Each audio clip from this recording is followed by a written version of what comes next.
Hello everyone, welcome back তোমাদেরকে আরও একবার ম্যাডি দ্য গোল্ডেন চ্যানেলে। আশা করি সবাই খুব ভালো আছো, আমরাও ভীষণ ভালো আছি। আমাদের ভিয়েতনাম ট্রাভেল সিরিজ থেকে আজকে তোমাদের জন্য একটা খুব এক্সাইটিং ব্লগ নিয়ে চলে এসেছি।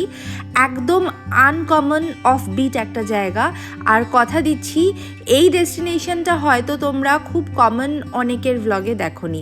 এটা খুবই আনকমন আর একদম রিয়েল নেচার, মানে তোমাদের এই কমার্শিয়াল ভিয়েতনাম থেকে অনেকটাই আলাদা। আজকের এই ব্লগটাতে তোমাদের সঙ্গে থাকবে ক্যাট বা আইল্যান্ড, আর তার সাথে থাকবে ফ্ল্যামিঙ্গো হোটেল।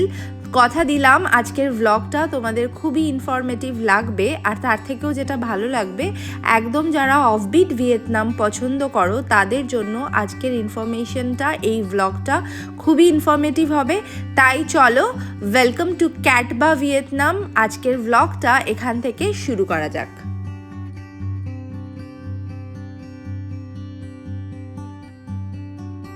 আমাদের হ্যালং বে ক্রুজটার এক্সপিরিয়েন্স আমরা আগের ব্লগে শেয়ার করেছি, আর সেই ক্রুজ থেকেই কিন্তু আমাদের এই গাড়িটা বুক করে দিয়েছে। পিয়ার অবধি ক্রুজই আমাদের ট্রান্সফার যেটা ছিল, সেই ট্রান্সফারটাই ওরা আমাদের একটা পার্সোনাল ট্রান্সফারে, পার্সোনাল স্পিড বোটে আমাদের এখানে পৌঁছে দিয়েছে। আর তারপর এই গাড়িটা আমরা বুক করেছি, যেটা আমাদের হোটেল অবধি নিয়ে যাবে। এই পুরো ট্রান্সপোর্টেশনটা এতটাই সিম্পলেস্ট ছিল যে আমরা প্রথম দিকে যতটাই ভাবছিলাম স্কেপটিক্যাল, যেহেতু এই লোকেশনটা কিন্তু একদমই অফবিট, আর এখানে আমরা যেগুলো অনলাইন রিসার্চ করেছিলাম সেগুলো কিন্তু খুবই এক্সপেন্সিভ আমাদের মনে হচ্ছিল এই পয়েন্ট অবধি পৌঁছানোর জন্য, যার ফলে আমরা অ্যাডভান্স কিছু বুক করিনি। আমরা ভেবেছি যে এখানে এসে ক্লুক থেকে কিছু একটা বুক করে নেব, বা লোকাল ট্রান্সপোর্টেশন কিছু তো হবে, সেটাই সার্চ করব। বাট এটা একদমই কারেক্ট ডিসিশন। তোমরা যদি ফ্লেমিঙ্গো বা ক্যাটবাতে কোনো প্রপার্টি থাকবে ভাবো, সেক্ষেত্রে যদি তার আগে ক্রুজটাকে প্ল্যান করো, জিনিসটা অনেকটাই কনভিনিয়েন্ট হয়ে যায়, বিকজ এটা সেম প্রভিন্স, ক্যাটবা প্রভিন্সেই। আর হ্যালং বে এটা মানে জাহাজ দিয়ে, মানে তোমরা জাহাজে করে পিয়ারগুলো সবই কাছাকাছি, যার ফলে তোমরা যদি হ্যালং বের পিয়ারে নাও যাও, এখানে ওদের ড্রপ বললে অনায়াসেই করে দেয়। আমাদের ক্রুজ তো অ্যাটলিস্ট তাই করেছে, কোনো রকমই অ্যাডিশনাল চার্জ নেয়নি। ইভেন গাড়িটাও খুবই নমিনাল চার্জ পড়েছে আমরা অনলাইনে যেগুলো দেখছিলাম তার থেকে। এটা আমাদের পার হেডে ওই মোটামুটি 800-900 রুপিস করে পড়েছে। আর আমরা পৌঁছে গেছি হচ্ছে আমাদের ডেস্টিনেশন। এখানে আমরা নেক্সট এই দিনটা, পরের দিনটাও অনেকক্ষণ কাটাবো, পুরো 2 দিন। সেই 2 দিনের ভ্লগ তো থাকবেই, তবে এই প্রপার্টিটা এখানকার আইকনিক একটা প্রপার্টি, ফ্ল্যামিঙ্গো ক্যাটবা। এই যে টাওয়ারটা দেখছো, এটা মেন টাওয়ার, এটা ছাড়াও অনেকগুলো টাওয়ার আছে। পুরো এই রিসর্টটা ঘুরে দেখতেই বোধহয় 2 দিন মানে অনায়াসে কেটে যায়। প্লাস এদের নিজস্ব 2 বিচ রয়েছে, ক্যাটকো 1, ক্যাটকো 2, যেই বিচগুলোতেও আমরা যাব। 2-3টে সুইমিং পুল আছে। কতটা কি কভার করতে পারবো দেখবো। ইভেন এখান থেকে একটা বে ওয়াক হয়, যেটাও করার ইচ্ছা আছে। পুরো এই এক্সপিরিয়েন্সটাই আমরা একদম লাস্টে রেখেছি, যাতে এন্ডটা খুবই ভালো হয়। তোমরা যারা কাপল উইথ ফ্যামিলি, হানিমুনার্স, সবার জন্য আমরা কিন্তু ডেফিনেটলি ক্যাটবা রেকমেন্ড করব। ভিয়েতনামে বেশ কিছু আইল্যান্ড আছে, যার মধ্যে এটা বে এক্সপিরিয়েন্সের জন্য পারফেক্ট। এছাড়াও হোচিমিন থেকে ফুককও করতে পারো। দিস টাইম আমরা হোচিমিনের সাইডটা করিনি। আবার যদি কখনো ভিয়েতনাম আসি, যেগুলো আনএক্সপ্লোর্ড রয়ে গেল, একটা কান্ট্রি তো আর 10-12 দিনে পসিবল হয় না, যতটা পসিবল হয় সেই ল্যান্ডস্কেপসগুলো যেগুলো আমাদের চয়েস অনুযায়ী সেটা করেছি। এছাড়াও প্রচুর জিনিস আছে ভিয়েতনামে, তোমাদের পছন্দ মতো তোমরা পিক করে নিতে পারো। আমার ফুকক যাওয়ার ইচ্ছা আছে, তবে নেক্সট টাইম আবার প্ল্যান হলে ডেফিনেটলি ওই রুটটা আবার হয়তো করব। এখন আমরা চেক ইন করবো। আমরা একদম চেক ইনের টাইমিং অ্যাকর্ডিংই পৌঁছেছি, খুব একটা আর্লি চেক ইন নয়, ওই 1 ঘন্টা 1.5 ঘন্টা মতো। তো ওরা আমাদের একটা রুম আগেই দিয়ে দিয়েছিল। চেক ইন কাউন্টারটা দেখতেই পাচ্ছ কতটা বড়, বিকজ হতেই হবে। 3টে টাওয়ার রয়েছে, এটা মেন উইংটা, যেখান থেকে আরও বাকি 2টো টাওয়ার দিয়ে তোমরা এন্ট্রি করতে পারো। সুইমিং পুল এখানে একটা রয়েছে, এছাড়া ওদের যেটা মেন পুল আমরা সেটাতেই যাওয়ার ইচ্ছা রয়েছে। চেক ইন ফর্ম্যালিটি সিমলেসই ছিল মোটামুটি। ব্রেকফাস্ট আমাদের ইনক্লুডেড, আমাদের ডিনারও ইনক্লুডেড আজকের, আমরা সেরকমভাবেই প্যাকেজ নিয়েছিলাম। আমি ফ্লেমিঙ্গো ক্যাটবার ওপর একটা আলাদা রিভিউ ব্লগ শেয়ার করব, সেখানে ইন ডিটেলসে সমস্ত কিছু শেয়ার করব, কত প্রাইস, আরও প্রপার্টির একদম ডিটেলস খুঁটিনাটি। আজকে তোমাদেরকে একটা গ্লিমসে এই প্রপার্টিটার যতটা পসিবল যেগুলো আমরা দেখছি সেগুলো সমস্ত কিছুই আমাদের লেন্স দিয়ে তোমাদেরকে দেখাবো। Right here we have the minimap. Right now, the room at the building 1, this building, the building 2, the next building, and at the 11 we have described it connect to building. Okay. Describe it right here, 11. That's right. At the building 1, the swimming pool on the 4th floor. Building 1. That's right. Next to the building 2, have the 4-section pool, indoor pool, warm water on the 3rd floor. And the jump pool 2, it's the most biggest and most beautiful. You can try this. That's what we need to. If you want looking for some the bar, we have the cell pool bar on the 4th floor of the building 1, or the Lanha Sky Bar 17th floor of the building 2. Very beautiful, and you can see everything on the bike. You underline C restaurant and Sun restaurant first. Else you'll forget. The sea restaurant is for breakfast. Yeah, so you underline that. Okay. Again, breakfast. Yeah. Okay. That's right. And this is for dinner. Yeah. That's right. And when you come for breakfast and the dinner, bring key card for breakfast and the dinner. Yeah. Anything else?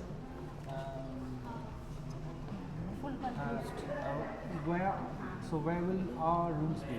Which building? This building 1. Building 1, 2, 3 সব শুনে কোথায় room দেবে সেটাই পুরো ভুলে গেছি। কোথায় breakfast, কোথায় ডিনার, কোথায় স্কাইবার, 4টে পুল, সব কোথায় সমস্ত কিছু ম্যাপে দেখিয়েছে। ম্যাপটা সঙ্গে করে নিয়ে যাব, আর এরপর আমরা নিজেরাই খুঁজবো কোথায় কি আছে। খুঁজতে খুঁজতে পুরো প্রপার্টিটাই এক্সপ্লোর করতে হবে। বুঝতেই পারছি এটাতেই আজকে আমাদের পুরো দিনটাই চলে যাবে, কারণ এইখানে যে পুলটা আমরা ভিডিওতে দেখে এসেছি ওই পুলটাতেই সবার আগে যেতে হবে, যেটা বললো রিসেপশন থেকে খুবই বিউটিফুল। অ্যাকচুয়ালি ওটার একটা ইনফিনিটি পুরো পুল, আর পুরো একদম প্রপার্টিটা ধার দিয়ে বিশাল, মানে যতখানি প্রপার্টি পুরোর ধার দিয়ে দিয়ে গেছে, তো অসম্ভব সুন্দর সেই পুলটা সবার আগে এখন আর কি একটু ফ্রেশন আপ হয়েই যাব। এইখানেও ইভেন একটা পুল রয়েছে, এটা ছোট পুল, এটা একদম রিসেপশন এরিয়ার সঙ্গেই লাগানো, কিন্তু এখানে আজ যাব না। অ্যাকচুয়ালি তোমরা এই পুরো প্রপার্টি পুরো এক্সপ্লোর করতে গেলে 2-3 দিন লেগে যাবে। তবে আমরা যে পার্টগুলো কভার করেছি সেই পুরোটাই তোমাদের সাথে একটা রিভিউ ব্লগ শেয়ার করব। যদি ফ্লেমিঙ্গো ক্যাটবা প্ল্যান করো, আশা করি আমাদের ব্লগটা ইনফরমেটিভ লাগবে, কারণ আমরা পুরো ইন ডিটেলসে সমস্তটাই ক্যাপচার করে নিয়ে আসি তোমাদের এই ইনফরমেশনগুলো শেয়ার করার জন্য। ফ্লেমিঙ্গোর ওপরে খুব কম ভিডিও আছে, তাই জন্য আমি যখনই এটা প্ল্যান করেছিলাম, আমি যখন রিসার্চ করছিলাম আমার খুবই প্রবলেম হচ্ছিল, কিছু বোঝা যাচ্ছিল না। প্লাস ল্যাঙ্গুয়েজের প্রবলেম আছে, ইন্ডিয়ান ব্লগার্সরা সেরকমভাবে খুব একটা যায়নি। আমরা এখন যাব আমাদের রুমের দিকে। 1, 2, 3 অনেক কিছু বুঝেছি। এইবারে লিফটেরও ইভেন মানে একটা লিফট থেকে নেমে স্কাই ব্রিজ করে অনেক কিছুভাবে যেতে হবে, তো আমরা এখন সেইভাবেই এগোচ্ছি সবাই যে যার মতো। আর লাগেজ আমরা নিজেরাই নিয়ে নিয়েছি, বিকজ নাহলে এখন কখন আসবে, রুম সার্ভিস কি হবে বোঝা যাচ্ছে না, বিকজ পুরোটাই কিন্তু টাওয়ারটা অ্যাকচুয়ালি এই বিল্ডিংটায় নয়, যেখানে আমরা রুম পেয়েছি এই বিল্ডিংটার মধ্যে নয়। আমাদের রুমটা কিন্তু ওশেন ভিউ, কাজেই সেটা নিয়েও আমি খুবই এক্সাইটেড। তো চলো আগে আমরা এখন লিফট লবিতে এসেছি, এবার লিফটে করে দেখি কোন দিক দিয়ে কোথায় যাওয়া যায়।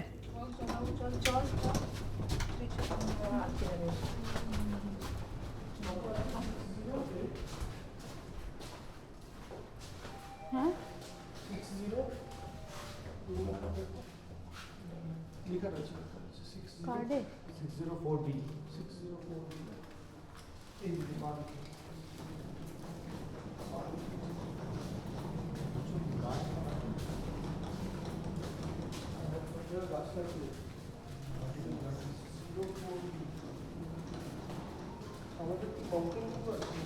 এই 604 তো এদিকে হবে।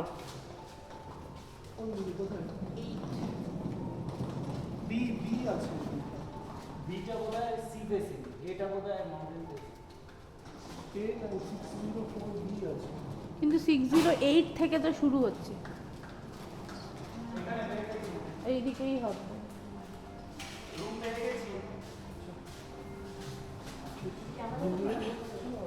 হ্যাঁ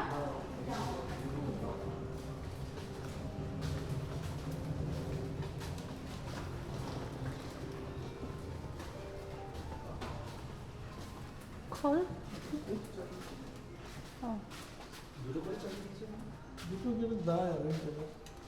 চলো এবার তাহলে ছোট্ট করে একটা রুম ট্যুর শেয়ার করা যাক। অনেক খোঁজাখুঁজির পর ফাইনালি আমরা পৌঁছেছি। এইটা হচ্ছে আমাদের ওশেন ভিউ রুম। ঢুকেই এই বাঁ হাতে হচ্ছে একটা ক্যাবিনেট, যেখানে একটা মিনি ফ্রিজ আর বেসিক যে কেটেল আর ওয়াটার সেগুলো রয়েছে, আর ডান দিকে ওয়াশরুম যেটা দেখাচ্ছি। এখানে এরম একটা মিরর, টিভি, একটা কুইন সাইজের বেড, আর এই সামনেটা হচ্ছে ব্যালকনি, যেখান থেকে সমুদ্রর পুরো একটা খুবই সুন্দর ভিউ রয়েছে। আর এই ব্যালকনিটাতে সিটিংও রয়েছে, এই যে এই অসাধারণ সুন্দর একটা ভিউ রয়েছে। আর এইখান থেকে বসে তোমরা দেখতে পারো সমুদ্র, কিন্তু আমার মতে ওশেন ভিউ না রুম না নিলেও চলবে, কারণ পুরো প্রপার্টিটাই অ্যাকচুয়ালি অন দ্য বিচ। আর এত কিছু আছে, তোমরা হাফ অফ দ্য টাইম বাইরেই থাকবে। রুমে আমরা হার্ডলি ছিলাম, স্পেশালি এক রাতের জন্য হলে তো রুমে থাকাই হয়নি। আমরা পুরো দিনই প্রায় বাইরে ছিলাম। প্রচুর অ্যাক্টিভিটি রয়েছে, যেগুলো এখন দেখাবো এক এক করে। আর এইটা হচ্ছে রুমটার একটা পুরো ভিউ। আর এইটা হচ্ছে ওয়াশরুম, যেটা একদম কার্টেন দিয়ে সেপারেট করা যায়, আর সি থ্রু গ্লাসও রয়েছে। এই রকম একটা ডিসেন্ট সাইজ, বেশ ডিসেন্ট। এইটা হচ্ছে একটা ওয়াশরুম, নিট অ্যান্ড ক্লিন ছিল। এইটা হচ্ছে রুম ট্যুর। জানিও রুম ট্যুরটা কীরকম লাগলো প্রপার্টিটার, এটার জন্য সবাই ওয়েট করে থাকে। চলো এবার আমরা চলে এসেছি হচ্ছে যেই পুলটার কথা বলছিলাম, সেই পুলে। অসম্ভব সুন্দর। এই যে পুরো প্রপার্টিটা দেখতে পাচ্ছ, এর পুরো গা দিয়ে দিয়ে এই পুরো পুলটা গেছে, খুবই বড়। আর এই পুলটার আমি অনেকগুলো লং ভিডিওস নিয়েছি, যেগুলো দিলে এখন এই ভিডিওটা অনেক বড় হয়ে যাবে। আমি রিভিউ ভিডিওতে সেগুলো সব কিছু শেয়ার করব। দেখতেই পাচ্ছ কতটা বড়। আর এই পুরো সমুদ্র ধরে, এই পুরো ক্লিফ ধরে ধরে এই পুলটা কিন্তু রয়েছে। এর পাশ দিয়ে দিয়ে হেঁটে হেঁটেও লোকরা ইভেন যাচ্ছে। আমি তো ডেফিনেটলি, তোমরা যদি 4টে পুল নাও যেতে পারো, এইটা কিন্তু মাস্ট, এটাতে নামতেই হবে। পুলের ডিপ আছে মোটামুটি 4 ফিট মতো, 3.5-4 ফিট মতো, খুব একটা ডিপ নয়। তো ইজিলি বাচ্চারাও চলে আসতে পারে। আর এইখান থেকে অসম্ভব সুন্দর ভিউ, অসম্ভব সুন্দর। মানে যা ছবি তুলছিলাম সবই একদম পিকচার পারফেক্ট ছবি আসছিল।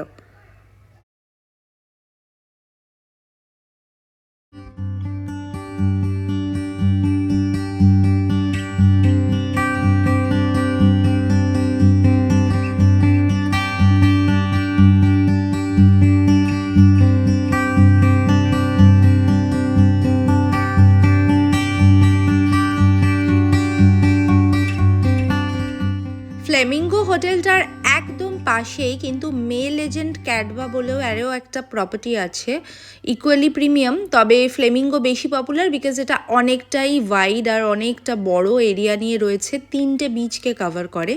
মে লেজেন্ডের একটা বিচ তো কমন শেয়ার করে, তো যার ফলে এই প্রপার্টিটাও কিন্তু খুবই সুন্দর। প্লাস এদের ওয়াটার থিম পার্ক আছে, যেটা তোমরা দেখতে পাচ্ছ ব্যাকড্রপে, এরও পাহাড়, এদিকটায় বে। তবে বে এরিয়াটা, মানে যেটা বিচ হয়ে ঢুকেছে, সেটা ফ্ল্যামিঙ্গোর কাছে সেইটা অনেকটা প্লাস পয়েন্ট, বেটার। আর এই যে ক্যাটকো 1-এর যে বিচটা, যেটা খুবই কমন, সেই বিচটা মানে সমস্ত লোকাল লোকও নামতে পারবে, এটা কমন বিচ ফর এভরিবাডি। মেল এজেন্টের গেস্টও এখানে নামতে পারে। তবে ফ্ল্যামিঙ্গোর কাছে 2টো প্রাইভেট বিচ রয়েছে, যেটা এক্সক্লুসিভ ফর ফ্ল্যামিঙ্গো, যেহেতু ওটা একদম রিসর্টের মধ্যে এন্ট্রি করে বিচটা ক্রিয়েট হয়েছে। আমরা নেক্সট ডে সকালে বিচে যাব। তবে এখন আমরা এই একটা ওয়াকিং ট্রেল আছে যেটা এক্সপ্লোর করার জন্য, এই ট্রেলটা কিন্তু তোমরা আসলে ডেফিনেটলি করো। যদিও খুব ভিড়, প্রচুর ট্যুরিস্ট, চাইনিজ, কোরিয়ান, মানে অল ওভার ওয়ার্ল্ডের ট্যুরিস্ট, ইভেন লোকাল ভিয়েতনামিজ ট্যুরিস্টও প্রচুর। আর লাইন প্রত্যেকটা জায়গাতেই এক একটা স্পটে ছবি তোলার জন্য প্রচুর লাইন পড়ে যাচ্ছে। এই ওয়াকিং ট্রেলটা আমি তো ডেফিনেটলি রেকমেন্ড করবো। এখন আমরা দেখো মে লেজেন্ডের অনেকটা কাছাকাছি চলে এসেছি। এটাই হচ্ছে মে লেজেন্ডের প্রপার্টিটা। এখানে ওয়াটার থিম পার্ক রয়েছে। এই প্রপার্টিটাও খুবই সুন্দর, তোমরা গুগল করে নিতে পারো যদি এটা বুক করতে চাও, এটাও বুক করতে পারো। আর এইটা হচ্ছে ফ্ল্যামিঙ্গো। এই রিজিয়নটাতে এই দুটোই প্রপার্টি আছে, আর দুটোই ইকুয়ালি ভালোই রেটিং, মোটামুটি এগুলো সব 4 স্টার প্লাস রেটিং রয়েছে। তো যেরকম তোমাদের পছন্দ সেরকম বুক করতে পারো, সিমিলার রেঞ্জে এই হোটেলসগুলো আছে। ওয়াকিং ট্রেলটা আফটারনুন মানে সন্ধ্যের দিকে বা একদম আর্লি মর্নিং আসবে, খুব ভালো, মানে সমুদ্রর একটা ঠান্ডা হাওয়া আর তার সাথে সানসেটটা হচ্ছে, এই ভিউটা কিন্তু মানে দারুণ সুন্দর। এটা একদম মিস করো না। হোটেল থেকে কিছুটা হেঁটেই বেশ অনেকটা সময় ধরে একটু হাঁটলেই এখানটায় পৌঁছে যাবে। আর খুব ভালো ভালো পিকচার, একদম ইনস্টাগ্রামেবল পিকচার্স এখানে ক্লিক করতে পারবে। আর এই ট্রেলটা আমি তো বলবো যে এটা আমরা জানতাম না, এখানে আসার পর একটু রিসার্চ করে দেখলাম যে এরকম একটা ট্রেল রয়েছে, এত সুন্দর করে বাঁধানো আর বানানো আর পরিষ্কার। মানে এটাই হচ্ছে সব থেকে বড়, মানে যে কোনো আমি ইন্টারন্যাশনাল ভিয়েতনাম কিন্তু কনসিডারিং আমাদের ইন্ডিয়ার ইকোনমির থেকে হয়তো এর মানে অনেক কয়েক বছর আগে তো খুবই গরিব ছিল, কিন্তু এখন এত পপুলার ট্যুরিস্ট ডেস্টিনেশন, কিন্তু দেখো কি সুন্দরভাবে মেনটেন করে রয়েছে। ইন্ডিয়ার কাছে কিন্তু এর থেকে অনেক ভালো ভালো জায়গা রয়েছে, কিন্তু আমরা কেন জানি না পরিষ্কার কিছুভাবেই রাখতে পারি না। এখানেই আমাদের ইন্ডিয়া হলে এখানে কত নোংরা যে থাকতো, আর কিছু তো আমরা এখান থেকে আবার জলেও ফেলে দিতাম, কিন্তু না, এখানে কেউ সেরকম করছে না। আশপাশটা এত, আর হাঁটতেও ভাল লাগে না, নিজেদের পুরো জায়গাটাই যদি এরকম পরিষ্কার পাওয়া যায় না, মানে জায়গাটার ভাইবটাই পুরো পাল্টে দেয়। আমার মনে হয় যে কোনো ট্যুরিস্ট ডেস্টিনেশন বা যে কোনো জায়গায় আমাদের পরিষ্কার রাখা উচিত, সেটা একটা আলাদাই মাত্রা দেয়। পুরো এই জার্নিটাতে, ভিয়েতনাম ট্রিপটাতে আমি এটাই ফিল করলাম যে অ্যাকচুয়ালি কমিউনিটি ডিসাইড করে যে আশপাশটা কীরকম রাখবে। আমরা যতই দেশের ইকোনমি, দেশের পপুলেশন, পলিটিক্স যত কিছুর ওপরেই ব্লেমটা দিই না কেন, অ্যাকচুয়ালি এটা আমাদের নিজেদের হাতেই। মানে আমরা চাইলে সবার আগে আমাদেরকে চাইতে হবে, তারপর হয়তো এই বাকি প্যারামিটারগুলোও আছে, কিন্তু নিজেরা যদি চাই নোংরা না করতে, তাহলে আশপাশটা এরকম সুন্দরভাবে রাখতে পারি। আর ইন্ডিয়া তো অ্যাকচুয়ালি ব্লেসড, মানে এত সুন্দর নেচার, এত ডাইভার্সিটি ইন্ডিয়ার কাছে আছে। আমার মনে হয় না আর কোনো কান্ট্রিতে এরকম একটা কান্ট্রি, পুরো একটা কন্টিনেন্টের মতো। কাজেই সেই কান্ট্রিটাকে আমরা অনেক সুন্দরভাবে রাখতে পারি, আর তাহলে ট্যুরিস্টও আসবে। ইভেন আমরা নিজেরাও যখন কোথাও ঘুরতে যাই, ইন্টারন্যাশনাল ট্যুরিস্টের কথা বাদই দিলাম, নিজেরাও ঘুরতে গেলে আমরা আমাদের নেক্সট জেনারেশনকে কিছু একটা পাস করে যেতে পারবো। বাইরে আমি যে কোনো জায়গাতেই এসছি, population is not a factor. কারণ চায়না তো আমাদের থেকে পপুলেশন কত হাই, কিন্তু সেম এত সুন্দর করে মেনটেন করা। ভিয়েতনাম ইকোনমিক্যালি অত স্ট্রং নয়, কিন্তু তাও এরকম সিচুয়েশন। থাইল্যান্ড, যে কটা জায়গায় আমি এখনও অবধি ইন্ডিয়ার বাইরে গেছি, আমার মনে হয়েছে যে এই অনেক কিছুই শেখার আছে, আর যেটা ভালো সেটা শেখাই উচিত। ক্লিনলিনেস তার মধ্যে একদম নাম্বার 1-এ আসে।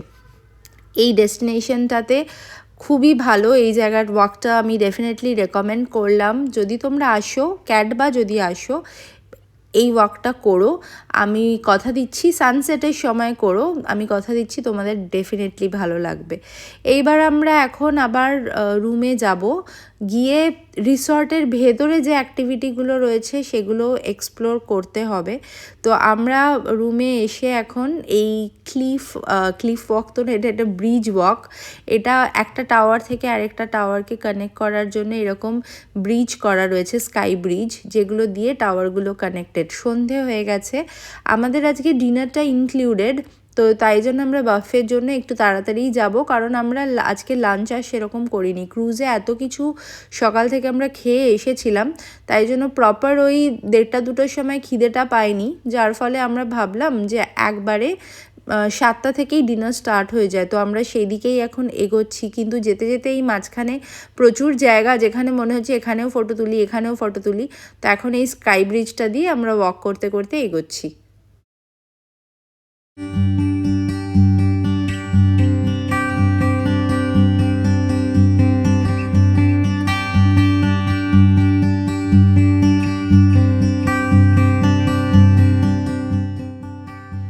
রিসর্টের এই পার্টে কিন্তু প্রচুর কিছু ছিল, ইনডোর গেমস থেকে শুরু করে পুরো বাচ্চাদের তো একটা বিশাল বড় প্লে এরিয়া ছিল। শপিংয়ের জন্য বেশ কিছু অপশন ছিল, যেগুলো আমি সব আস্তে আস্তে আমার রিভিউ ব্লগে দেখাবো। আজকের ব্লগটাকে এর থেকে বেশি বড় করলে অনেকটা বড় হয়ে যাবে, অলরেডি অনেকটা বড় হয়ে গেছে। এইটা হচ্ছে ডিনারের এরিয়াটা, এটা না দেখালেই নয়, দেখতেই পাচ্ছ কতটা হিউজ। পুরো বাফের স্প্রেড ছিল, তবে ইন্ডিয়ান অপশন খুঁজলে কিন্তু পাবে না। ভেজিটেরিয়ান অপশন ছিল, তোফু আই গেস ছিল, নর্মাল ভেজিটেবলস দিয়ে রাইস, ভেজ সুশি ছিল বেশ কিছু অপশন, তবে হিউজ স্প্রেড নয়, ম্যাক্সিমামটাই নন ভেজিটেরিয়ান। আমরা এখান থেকে পিক অ্যান্ড চুজ করে করে যেগুলো পছন্দ হয়েছে খেয়েছি, ডিনার এনজয় করেছি প্রায় 1-1.5 ঘন্টা ধরে। আর আজকের ব্লগটাকে এর থেকে বেশি আর লম্বা করছি না, খুব শিগগিরই নেক্সট এপিসোডে কামিং সানডেতে দেখা হচ্ছে। কীরকম লাগলো ডেফিনেটলি জানিও, আর ফ্লেমিঙ্গোর নেক্সট পার্টটা একদম স্কিপ করো না, মিস করো না। তাই জন্য চ্যানেলটাকে সাবস্ক্রাইব করে বেল নোটিফিকেশানটা অন করে নিও। এর নেক্সট পার্টটা নেক্সট মর্নিং থেকে যা যা করবো সেগুলো সব পরের পার্টে থাকবে, তাই সাবস্ক্রাইব করে নিও। আর খুব শিগগিরই দেখা হচ্ছে, খুব ভালো থেকো সবাই, টাটা এভরিওয়ান।